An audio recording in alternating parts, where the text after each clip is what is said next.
La mer, comment concrètement va-t-elle propulser les économies d'outre-mer? Personne ne s'est intéressé au développement économique de la mer. Personne. Or, il y a dans la mer non seulement les ressources halieutiques, étant entendu qu'il faut évidemment les protéger. Il ne faut pas être victime de pillage. Hein. Donc il faut protéger notre espace, notre zone économique exclusive. C'est non seulement la pêche, mais c'est évidemment les énergies.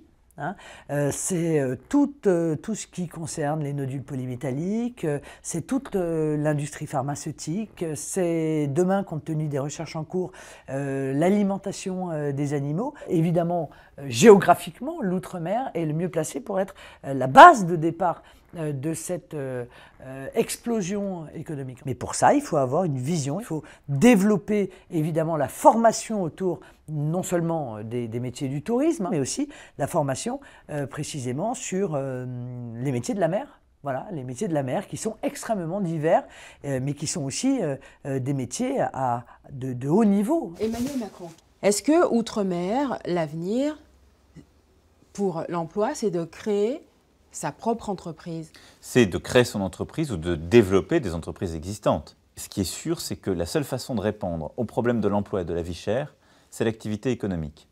On arrivera à faire baisser les prix si on développe la production locale, et donc si on a une vraie souveraineté alimentaire, en particulier agricole, si on développe les industries avec des produits qui seront faits sur place et qui seront aussi moins chers qu'importés, et si on développe sa souveraineté énergétique que j'évoquais. Ce qui veut dire que je veux profondément simplifier les modalités de création d'entreprises en Outre-mer. C'est pour cela aussi que je veux supprimer le régime social des indépendants, pour simplifier la vie au quotidien. C'est pour cela que je veux simplifier les règles de l'entreprise, en déléguant à l'entreprise énormément des choses qui font le quotidien, et donc en privilégiant l'accord majoritaire d'entreprise ou l'accord majoritaire de branche, ce qui permet de prendre en compte les réalités locales. Nathalie Arthaud, quelles sont vos solutions justement pour l'emploi? Les solutions pour l'emploi, elles sont quand même très simples. On doit arrêter avec ces suppressions d'emplois, ces licenciements, commencer par ces entreprises qui font des bénéfices. On nous dit que le chômage, c'est le fléau qui frappe la jeunesse en particulier. Hein, eh bien, il faut commencer par arrêter l'hémorragie.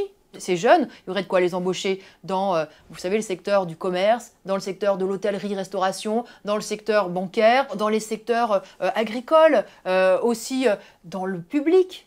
Il y a trop d'aides-soignantes, trop d'infirmières dans les hôpitaux. Il faut créer des emplois, il faut utiliser l'argent public, il faut aller effectivement prendre et taxer la bourgeoisie des grandes fortunes, les béquets, qui ont la main sur l'essentiel de l'économie, prendre sur leur fortune, oui bien sûr, pour offrir un avenir à la jeunesse.